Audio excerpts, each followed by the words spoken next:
This is pure pine wood that I chopped up a couple of days ago. What I will do with this material is to investigate what happens when we heat it. So I will take some of those chopped up pieces. I will put them in this glass cylinder. Wood doesn't burn, liquids don't burn, but the gas is burned. What's wood made of? Cellulose. Cellulose is one of the main components. Actually, two types of cellulose. About 50% is cellulose, 25% is hemicellulose, I don't know the difference, and the rest of the 25% is lignin. Yeah, and what's lignin? Lignin is like nature's own glue. Cellulose, that's like, let's say, loose paper fragments. To have a structure like this, you need to glue it together. That's what the lignin does. It holds the cellulose together. So lignin is like nature's own glue.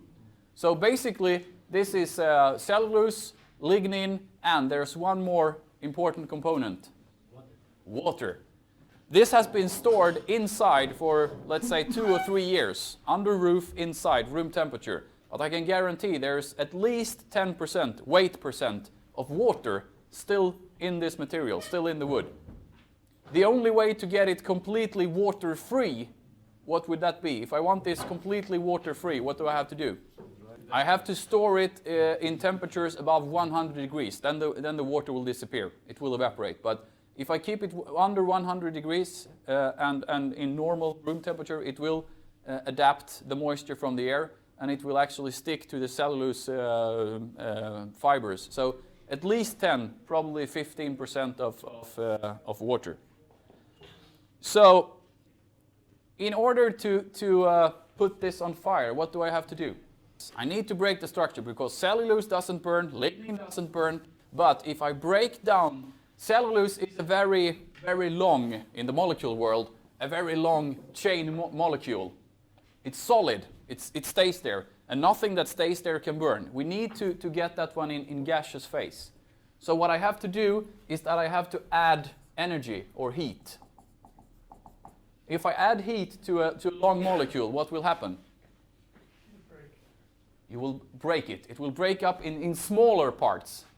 And in the molecule world, it works like this. If you have very big molecule, the likelihood to find them in solid phase is very, very big. If you have very small molecules, it's probably a gas. So the smaller the molecules, the more likely it's a gas. If I add heat, this long chain molecule will start to break apart, become smaller molecules. Hopefully, a gas. And if it's a gas, it will leave the material. And we're going to see what kind of gases that will leave the material if we start heating it. So now we're adding a lot of heat. As you can see, I'm using the pre-mixed flame. I want high temperatures, 11, 12, 1300 degrees.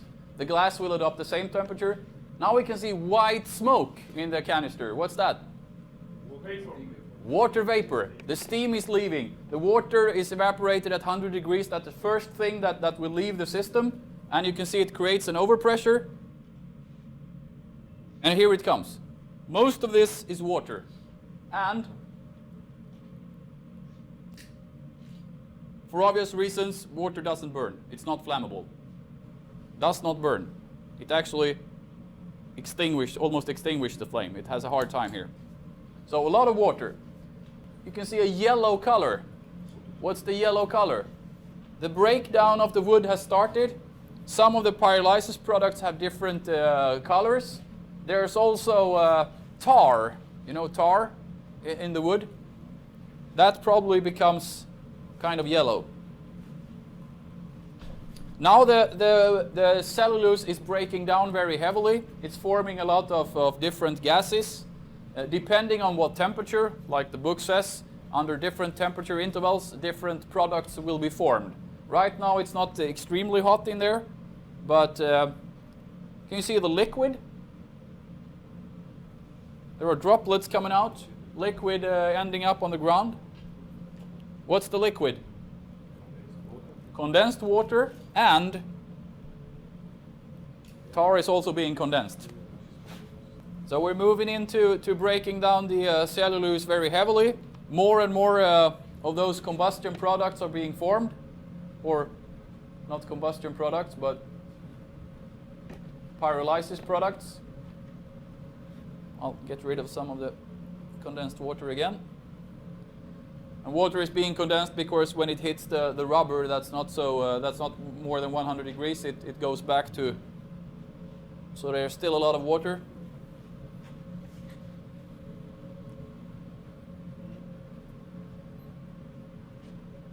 Not very good, not extremely flammable, but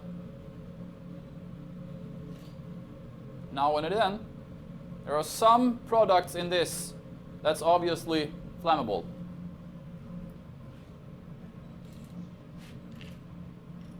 Getting better and better. You see the quality is getting better, burning, cleaner burning, more sustainable burning. Now we're getting really good products out of this. There's an overpressure because the bag grows and grows and grows. If I hold it long enough, it will explode, or this one will go. Take it out.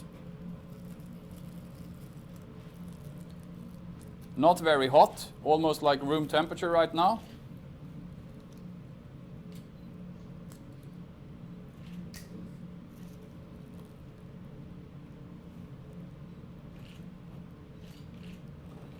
Definitely flammable.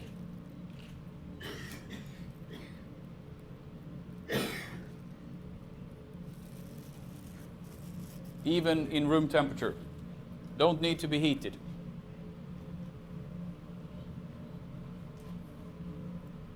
Still some water. Most of the water is probably gone, but there's still some water coming out.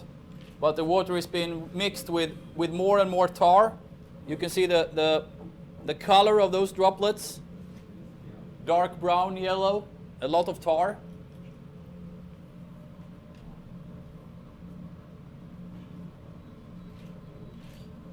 And of course, the quality of this is getting even better, better and better. A very nice flammable gas is being formed in there right now.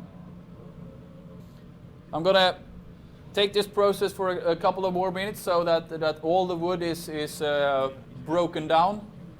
Takes a couple of more minutes.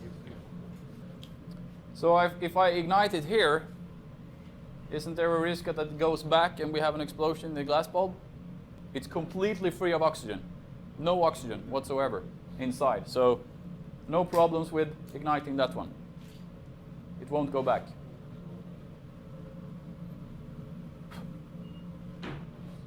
As you can see, the process is slowing down. There's not much leaving.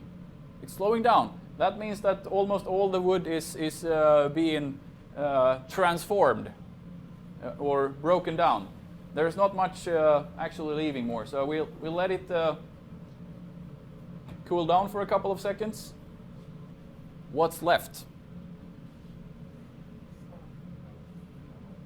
What's inside? The same amount, almost the same size. Not a very big difference.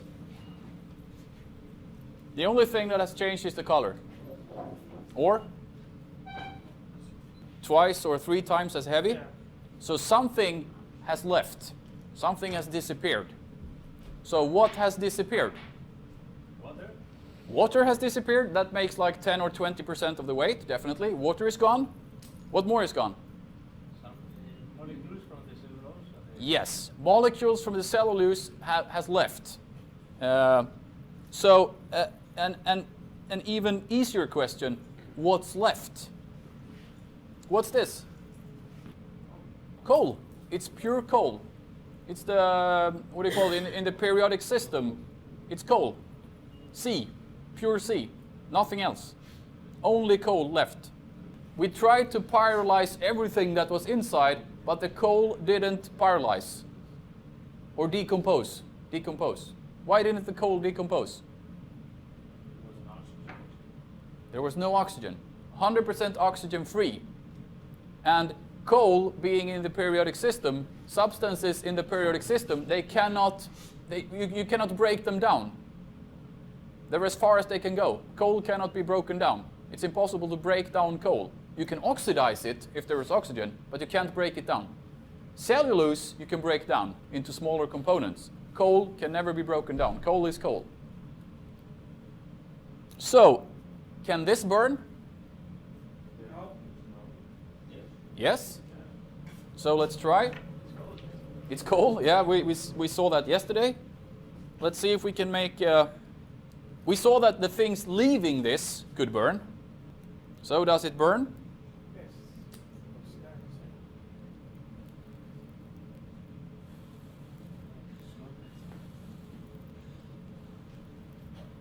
It obviously burns, but with a big difference. What's the difference? There's no flame. And that one burns with a flame. But the only reason that this burns with a flame is that those components that we just cooked away, they're still here. The gaseous components. But in this, they are already gone. So here, they're still there. It will burn with a flame, gaseous component leaving the material. But here, they're already gone. So, same procedure as with the metal. This is a surface oxidation. This is a decomposition of wood and a flaming phenomena. Surface oxidation. So, next little question. If we let this process go on, what's left? What's left in the barbecue in the morning? Ash. Some gray dust. So, what's ash? We've taken away all the gaseous components. We've oxidized the carbon, but there is still something left. This gray stuff. What's that? This. You see? What's that? Still there. Impossible to oxidize. Impossible to burn. It's still there. No matter what circumstances I put it under, it doesn't burn. That wasn't entirely true, because during the period that the tree was still alive, it was sucking up water and nutrients from the ground. With that water and with those nutrients, there will be certain things that are already oxidized, like stone, for example, minerals, some kind of metals, metal oxides that are still already oxidized. Those will be in the wood. They will not disappear when I do the decomposition process. They will not be oxidized again because they're already oxidized. They will be the ash. So minerals, whatever, are still there. So that's actually the gray stuff. Perfect to put on your flowers because pure nutrition. It was what the wood was using, the tree was using for its own nutrition purposes. Put it back in your garden and it's perfect. So what's left when we've taken away everything that's possible to get into the gaseous phase is pure carbon. Nothing else.